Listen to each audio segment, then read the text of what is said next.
Я только что вернулась из магазина, вот прям вот там. Вот это вот прям вот еще то, что я раскладывала сейчас.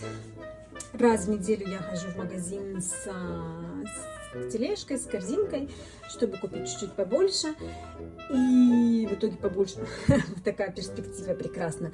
И это при том, что мы, ну, можно сказать, совершенно не употребляем алкогольные напитки, алкоголь, вино.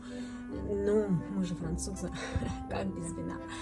И я сейчас подумала, что самое важное для меня, когда в холодильнике есть яйца, вот здесь у меня яйца, я, естественно, ничего не готовила, у меня холодильник как есть, так и есть, может быть, где-то что-то грязное, не знаю, не вижу.